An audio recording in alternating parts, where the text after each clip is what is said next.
So here we are, Grant Wharington's Wild Thing 100, steaming towards the finish line. And just to give you a little bit of Gladstone, we've got freighters coming into port at the moment, being chaperoned by tugs. And there's a 100-foot super maxi tearing down the harbour at the same time. Good morning, I'm Grant Cooper, and welcome to the finish of the Brisbane to Gladstone Yacht Race. And this is the line honours winner. Well, she will be in about 10 minutes' time. We've still got a little way to go, so if you're anywhere near the Auckland House and Patsy Lee Place this morning, you'll see this magnificent vessel going across the line at any time soon, probably in the next 10 minutes. For those who were wondering, the race record is still intact. Peter Harburg's Blackjack 100, skippered by Mark Bradford. Their 16 hours, 13 minutes, 56 seconds is still intact. It would have meant that we would have had to have Wild Thing cross the finish line at 13 past 3 this morning. And being 12 past 6 now, that race record is still intact by 3 hours. But still a fantastic race by this incredible boat. I know Grant will be a little bit disappointed because I know how badly he wants that race record. There's Grant Wharington talking with Dave Turton, still talking tactics as they're heading into the harbour. Just a bit of a race update for those who are interested. Touche 42 is unfortunately a retirement, and she was heading home last night with engine issues.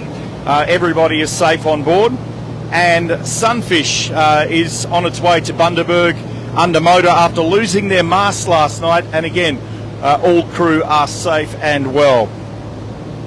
She's the biggest boat in our fleet this year, 100 foot long, and she was outright favourite for line honours, purely with waterline length and sail area.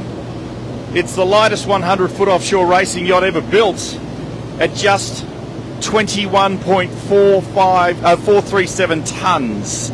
So, well,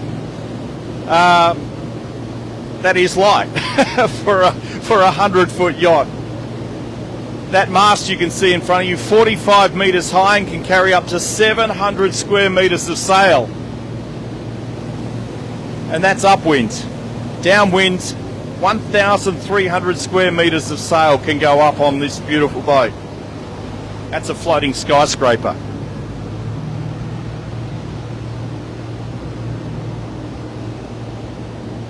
There is some quintessential shots there of Wild Thing 100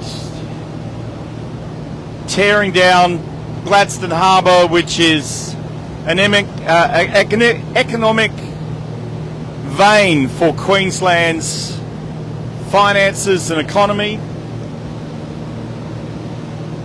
Past QAL, Queensland Alumina Limited.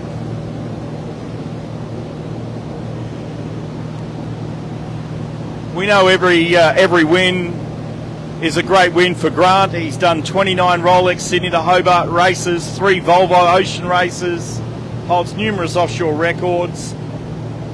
The previous Wild Thing was actually a line honours winner in the Sydney to Hobart in 2003, and unfortunately in 2004, while leading the fleet to Hobart, she lost her canting keel in Bass Strait and capsized, and the crew were all rescued, which was fantastic and the most important thing.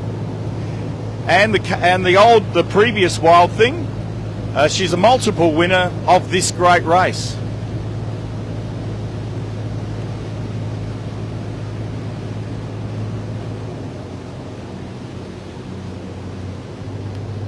Just starting to lighten off here a little bit. I think it's probably more so a wind, getting close to a wind shadow for off that ship behind it. I also have the Mayor of Gladstone, Matt Burnett, on board. G'day, Matt. How are you? Welcome. Good morning. Oh, good morning, mate, and good morning, Central Queensland, and everyone watching the Brisbane and Gladstone Yacht Race right around Australia. What a fantastic sight! This is what it's all about, mate, isn't it? It is, and I love it. You talked about the economic heartland of Queensland right here. Wild Thing right there with all the ships coming into the harbour as well, and good to see SL Tondoon, the tug looking after the yachties. Looking after that beautiful boat, the Jesper, coming in now. I'm trying to work out what that is, what type of ship that is. But anyway, we're here for the yachts, Matt. Well, yeah, we are here for the yachts, and this one here is going to take line on us very shortly. I'm not sure if it's coming up on camera, but Wild Thing is just passing through the beautiful waters of Gladstone. The full moon, the full eastern moon is above it, and the sun is coming up behind us. It just is an absolute picture, the golden colouring of a brand new sun. Thanks to Brad Anderson as well, who sent us a couple of photos this morning. He's on his property on Facing Island, and was watching it come in this morning. It was great. I was chatting with Theo. Theo's the boat captain on Wild Thing, and I asked him if you had to have a trifecta on this race, what would it be? And his trifecta was Wild Thing 100 to break something expensive. Oh, yeah. Second leg was Wild Thing 100 to break something expensive, and third leg Wild Thing 100 to break something expensive. Didn't that happen just before the start? Didn't they break something expensive, I think? I'm not 100% sure, but they didn't put their spinnaker up. Something was going on. We do believe that there was an issue with the runner. Whether she actually broke that or not is we can't confirm, but it took a little while for her to get her code up and really get hammering down Moreton Bay yesterday, but it looks like they were able to fix that, obviously, because they've been sailing beautifully since that time. Last night they got a little bit quiet around the top of Breaksea Spit, down to 6 and 7 down knots. A little bit, yep. At one stage there, I was getting texts from Navigator saying that they looked like they were going to be in really early. They were hammering. In fact, they were looking at doing high 20s down the eastern side of Gari. So that's absolutely hammering along. Yeah, well, they're talking about 1:30 in the morning at one point. I was like, I'm not going to get much sleep tonight. But here it is. It's beautiful. It's daylight. Easter Saturday morning in Gladstone. For those watching online, if you want to come into Auckland House, East Shores, or Auckland Hill and go have a look up at the pavilion, you can watch the yachts from up there as well. Thanks to the team on board Maritime Rescue Queensland for looking after us this morning, as usual. Oh, they do a fantastic job. They really do. And we got 2 cartons of beer for Wild Thing. There's so many people on board. That's right. It's a pretty big. Just explain that to those that may never have been here before or watched this before. It's a long time tradition for the Mayor of Gladstone to perform duties here for the boats over the line. Absolutely. So, of course, there's a very important medallion that every race entrant gets, but also a carton of beer is something we say, welcome to Gladstone. Carton of beer for every yacht. Doesn't matter where you end up, even the last yacht gets a carton. For a yacht this big with a crew that large, you definitely need 2, otherwise it's half a beer each. So, yeah, this year, 2 for Wild Thing. Probably Skimmer, the yacht I've raced on before, they're doing it double-handed, so you can just have to have 1. Yeah. Just the one. What, 1 can or 1 carton? 1 carton will do them. I'm sure the Commodore of the QCYC, Dable Hamilton, on the skimmer, on the Interport skimmer, he'll want that whole carton. He will, and he's got himself, like you said, a nice new sail as well. Very fancy. They raced for the first time with the new sail last weekend, and they won their division, their category. So sails make the race. So we're about 3 minutes away from the finish of this great race for Wild Thing 100, proudly supported by Gold Coast City Marina and Shipyard. And g'day to the team at GCCM. Unfortunately, there's a little bit of a cloud hanging over second place Blackjack, skippered by Sean Langman. Back to black?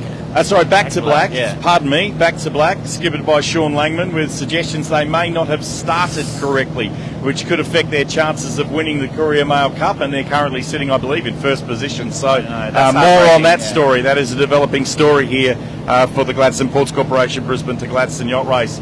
I did check where the locals are in the Courier Mail Cup, so currently Balancing Act is sitting in 4th and Restless is 10th on Courier Mail Cup. So chances for them to take out the main trophy or the big trophy at the end of Monday when the presentation is as well. 45 metres high that mast is. That's a relatively new mast for Wild Thing. She carried a much shorter mast for a little while after they extended the whole length. but that is a full-length mast for her now in Grant Warrington's continual search for speed for this boat. And it's lighter now as well, apparently one of the lightest, or if not the lightest, 100-foot maxi in Australia. You're absolutely right, mate, it is. And these conditions would have been perfect for her to fly along. Have a look at that now. I'm not 100% sure of the speed that we're travelling at the moment, but it would be a good 15, 16 knots on board Rescue 1, the Queensland Rescue Service. Beautiful boat that we're getting these pictures for you live today. And last year, Old Wild Thing wanted to enter the race, but cyclone meant she was stuck in Gold Coast. That's right, all the silt in the Gold Coast Seaway. She couldn't actually get out. No, was nominated. I spoke to Grant and I said, what have I got to do to get that yacht out of the Gold Coast? And he said, have you got a dredge? I'll do it, whatever it takes. So we're not far away now. I can actually see the finish line for Wild Thing 100. The finish line is the line between Patsy Lee Place and one of the beacons just off Patsy Lee. So those that are sitting down at Auckland House at the moment, maybe getting a coffee, I hope they're open. I'm sure Benito and Pete will have it open there soon. But she's just picked up a bit of speed. Nice little gust coming across the bow as she heads towards the finish line now. For those that are watching on Auckland Hill, the recently renovated Auckland Hill, with thanks to the Gladstone Ports Corporation, they'll be getting a fantastic picture of this amazing boat going across the line. How good is it? The pavilion up there, it's just amazing. What a great view. And for those who are seeing it for the first time, there it is, there's the new lookout. It's unbelievable. Well done. Looks great. The Port Curtis Sailing Club is standing by at Patsy Lee Place to welcome the first Line Honours, the Line Honours winner of the 2026 Brisbane to Gladstone Yacht Race, brought to you by the Gladstone Ports Corporation. And you would have seen just the port's infrastructure as we're heading down the line now. Unbelievable multi-commodity port in Queensland. Woohoo! Grant Warrington skipper, David Turton navigator.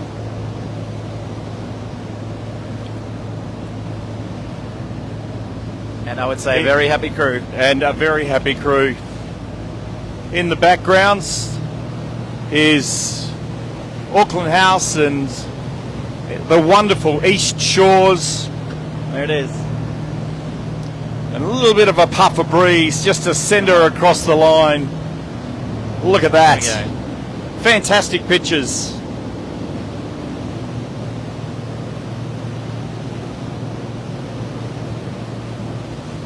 And I hope people at Patsy Lee, that's for sure. Look at that.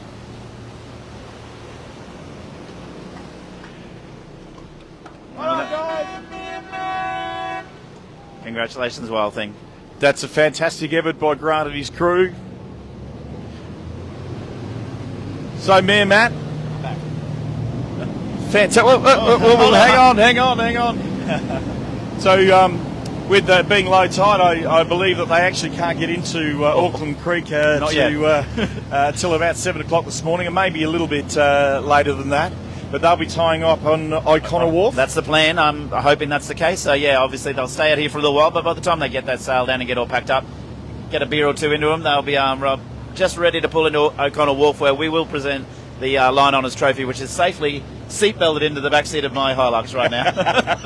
That's the Citizens of Gladstone Line Honours Trophy? Yep, absolutely. And then obviously the rest of the trophy presentations will all happen on Easter Monday at the Yacht Club. Absolutely. We'll take that. Once we get onto O'Connor Wharf, we'll be able to go live and have those presentations for you.